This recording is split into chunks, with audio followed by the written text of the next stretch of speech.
Welcome back বন্ধুরা। তোমরা যারা পুরোনো ভিডিওগুলো দেখে আসছো তারা জানো যে আমাদের এই যে এক্সেলের সিরিজটা চলছে, এক্সেলের টিপস অ্যান্ড ট্রিক্স সেইগুলোই চলছে। আজকেও তার উপর ভিডিও করাবো, যেরকম তোমাদের বলা ছিল।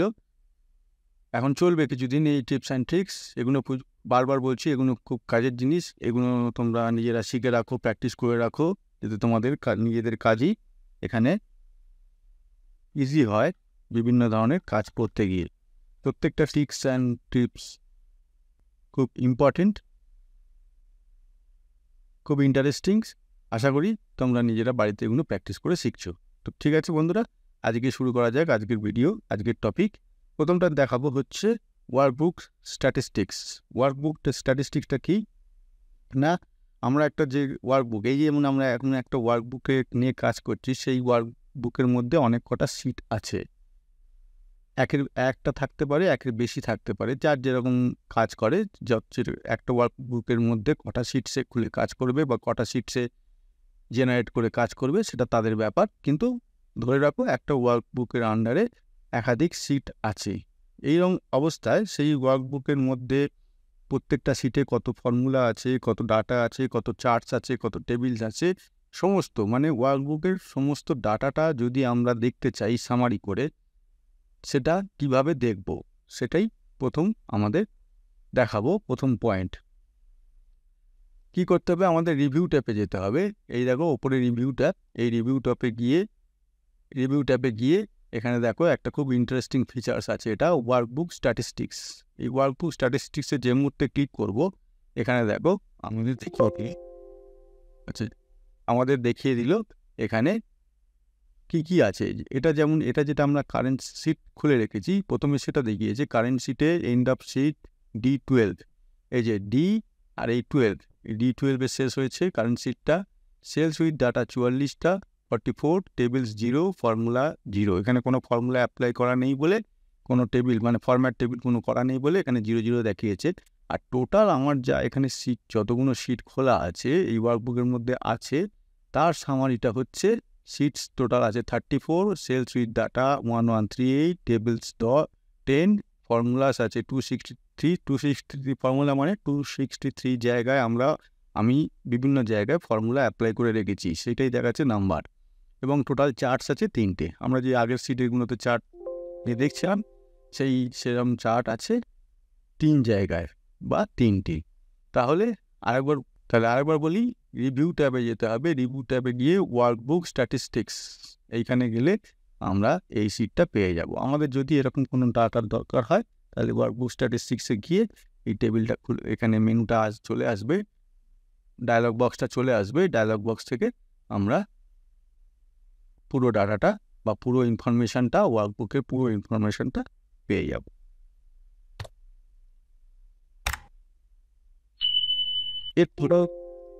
এরপরে যেটা করাবো সেটা হচ্ছে save Excel data as a picture. অনেক সময় জিজ্ঞেস করে যে কোনো এক্সেল ডাটা, এই যেমন এখানে একটা শিট খুলে রেখেছি, এখানে একটা কিছু ডাটা পুট করে রেখেছি, পুট করে এইটা পিকচার আকারে কীভাবে সেভ করা যায় কম্পিউটারে। এটা ইন্টারভিউতেও জিজ্ঞেস করে, পিকচার আকারে কিভাবে সেভ করে রাখা যায়। শুধু এইটুকুনি, বেশি নয়, এইটুকুনি আমি পিকচার আকারে সেভ করে রাখব। পুরো এক্সেল শিটটা নয় বা পুরো ওয়ার্কবুকটা নয়, শুধু এই যেটুকুনি ডাটা আমরা নিতে চাই সেইটুকুনি কীভাবে পিকচার আকারে সেভ করে রাখবো। প্রথমে কি করতে হবে, আমি যতখানি পিকচার হিসেবে সেভ করতে চাই ততখানি আমাকে সিলেক্ট করতে হবে। আমি এখানে পুরোটাই সিলেক্ট করছি, পুরোটাই আমি পিকচার হিসেবে সেভ করা যায় সেটা দেখাবো।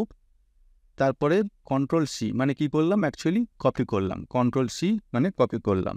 তারপরে যাব হোম ট্যাবে, এই যে হোম ট্যাবে যাব।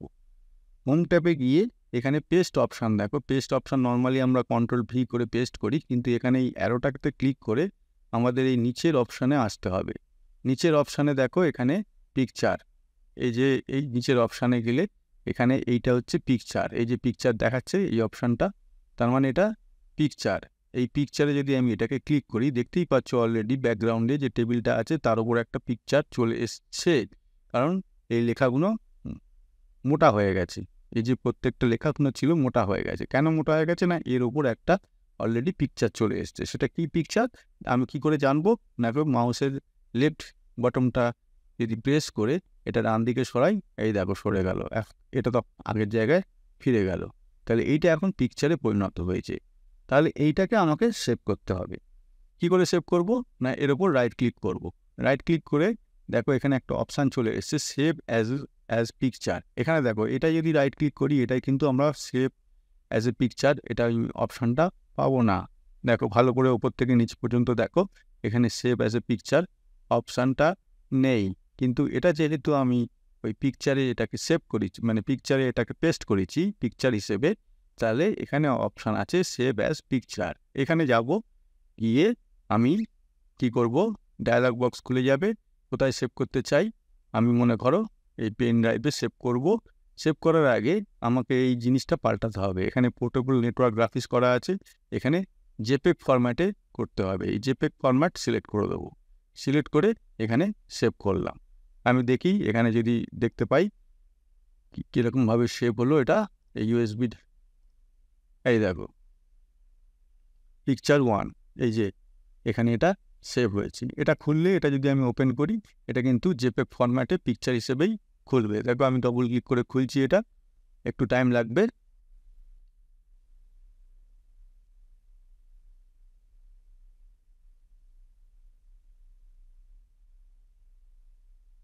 এই দেখো পিকচার হিসেবে খুললো। যেটুকুনি আমরা ডাটা সিলেক্ট করে পিকচার নিয়েছিলাম সেটুকুনি খুললো। তাহলে এখানে আমি এটা সেভ করে রাখলাম।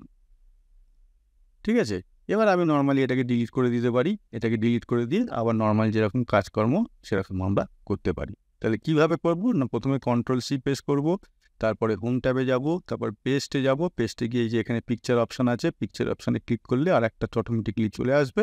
সেটাকে আমরা সেভ অ্যাজ পিকচার করে জেপেগ ফরম্যাটে সেভ করব। ঠিক আছে, কত ইন্টারেস্টিং না? আর আরেকটা যেটা করব সেটা হচ্ছে যে এখন যেটা করলাম তার ঠিক অপোজিট। এখন কি করলাম না নর্মাল একটা এক্সেল ডাটাকে আমরা পিকচারে সেভ করলাম। এখন যেটা করব সেটা এটা হচ্ছে তার অপোজিট। ঠিক আছে, মানে পিকচারটাকে এক্সেল ডাটাতে কনভার্ট করব। কিভাবে করব?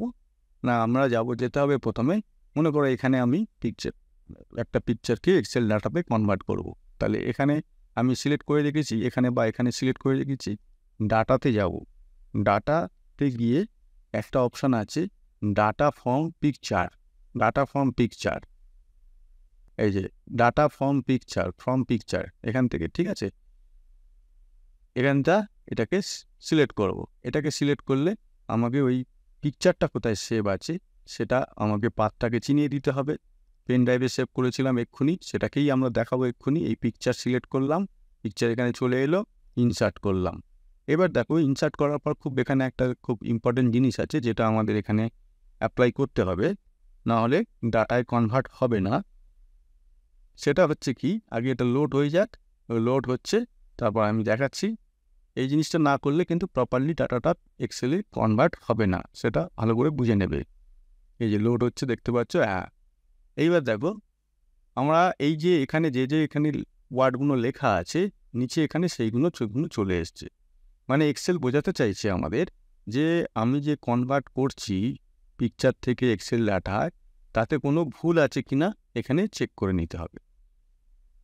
যেমন ধরো আইটেমসটা এখানে আইটা স্মল লেটারে এবং পুরোটাই স্মল লেটারে, পুরোটা এখানে আইটেম করা আছে, একদম মিলে যাচ্ছে। তাহলে আইটেমটা এখানে সিলেক্ট করে আমি মনে করো এখানে অ্যাকসেপ্ট করলাম। এরকমভাবে আমি প্রত্যেকটা জিনিস অ্যাকসেপ্ট করে নেব। করে নেওয়ার পর ফাইনালি যেটা আসবে এখানে ইনসার্ট ডাটা। এই ইনসার্ট ডাটাতে যে মুহূর্তে আমি ক্লিক করলাম, এখানে দেখছে আরও দুটো ডাটা, এখানে 2 items still require review, you are responsible for validating the accuracy of all data. আরও দুটো আইটেম আমাকে ওইরকমভাবে অ্যাকসেপ্ট করতে হতো, করিনি বলে এই মেসেজটা দিচ্ছে। যদি করে থাকতাম এই মেসেজটা দিত না, ডাইরেক্টলি এখানে ডাটাটা ইনসার্ট হয়ে যেত। তো যাই হোক, আমি এখানে ইনসার্ট এনিওয়েতে ক্লিক করব। দেখো সেম ডাটাটা এখানে চলে আসলো, যেটা আমরা সেই একটু আগে পিকচার বানিয়েছিলাম, সেম ডাটা এখানে চলে আসলো। তাহলে এইভাবে হচ্ছে আমরা নর্মাল পিকচারকে এক্সেলের ডাটাতে কনভার্ট করে নিতে পারি। হ্যাঁ, অবশ্যই সেখানে কিন্তু ডাটা থাকতে হবে। সেটা এখন একটা যদি ছবি হয়, কোনো পাখির ছবি বা কোনো কিছু ছবি, সেটা তো আর এক্সেল ডাটাতে কনভার্ট করা যাবে না। এরকম ডাটা থাকবে, সেই জিনিসটাকে আমরা কিভাবে এক্সেল শিটে ডাটাতে কনভার্ট করব, সেইটা হচ্ছে এই পদ্ধতি। আর একটা জিনিস বলে রাখি, অফিস 365-এই কিন্তু এইটা অ্যাভেলেবেল আছে, অন্য ভার্সানে এটা অ্যাভেলেবেল নেই। সুতরাং যারা অফিস 365 ইউজ করবে তারাই এটা পাবে। যদি অফিস 365 পারচেস ভার্সান না থাকে, তারা অনলাইন ইউজ করতে পারো, সেখানেও এই ফিচারটা পেয়ে যাবে। ঠিক আছে, তাহলে আমরা তিনটে আজকে এখানে টিপস অ্যান্ড ট্রিক্স দেখালাম, খুব ইম্পর্টেন্ট তিনটেই। ওয়ার্কবুক স্ট্যাটিস্টিক্স, প্রথমটা দেখালাম ওয়ার্কবুক স্ট্যাটিস্টিক্স, তারপরে হচ্ছে এখানে save Excel data as a picture, আর তার ঠিক অপোজিটটা, পিকচার থেকে এক্সেল ডাটাটা কীভাবে নর্মালি কনভার্ট হয় সেইটা দেখালাম। ঠিক আছে, তো এরকম আমরা আরও অনেক এপিসোড আমাদের এই কোর্স, তোমরা যেটা আমরা বারবার বলি, আমরা তোমাদের এটাকে একটা কোর্সের আকারে ডিজাইনিং করে সেটাকে তোমাদের সামনে এপিসোড বাই এপিসোড তুলে ধরছি।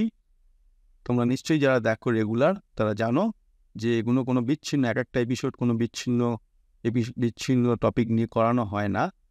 আগের এপিসোডের সঙ্গে তার একটা লিঙ্ক থাকে, তার একটা কন্টিনিউটি থাকে, এবং সেটা ভবিষ্যতেও যে এপিসোডটা আসবে সেটাও তার সঙ্গেও কন্টিনিউটি থাকে। তো সুতরাং যারা বিচ্ছিন্নভাবে কোনো একটা এপিসোড দেখো, তাদেরকে আমাদের সাজেশান, তারা সিরিজ হিসেবে দেখো এপিসোডগুলো, তাহলে তোমাদের কাছে আরও জিনিসটা ইন্টারেস্টিং লাগবে, আরও জিনিসটা বুঝতে পারবে, আরও জিনিসটা শিখতে পারবে। টোটাল যা কিছু হয় আমাদের এই চ্যানেলে একটা কোর্সের আকারে হয়, পরপর এপিসোড আকারে হয়, একটা এপিসোডের সঙ্গে আরেকটা এপিসোডের লিঙ্ক থাকে। সেই লিঙ্কটা যদি ধরতে পারবে না, যদি তোমরা একটা বিচ্ছিন্নভাবে দেখতে থাকো। সুতরাং তোমাদের বারবার যেটা বলি, সেটা একটা কন্টিনিউয়েশন আকারে দেখো, কন্টিনিউটি মেনটেন করো, প্রত্যেকটা এপিসোড দেখতে থাকো, তাহলেই তোমরা যেগুলো যেরকমভাবে একটা কোর্স হয় সেরকমভাবে তোমরা সেইগুলো পুরোটা শিখতে পারবে। সে কম্পিউটার হার্ডওয়্যারের উপর বলো, ইলেকট্রনিক্সের বলো, কম্পিউটার বেসিক্সের উপর বলো, সমস্ত কিছুই আমরা এইভাবে এই এপিসোডে ভিডিওগুলো তোমাদের সামনে নিয়ে আসি। ঠিক আছে বন্ধুরা, তো আজকে এই পর্যন্ত, আর এগোবো না। এরপরে এপিসোডে আবার তোমাদের কাছে নতুন টপিক নিয়ে ফিরে আসবো। Thank you.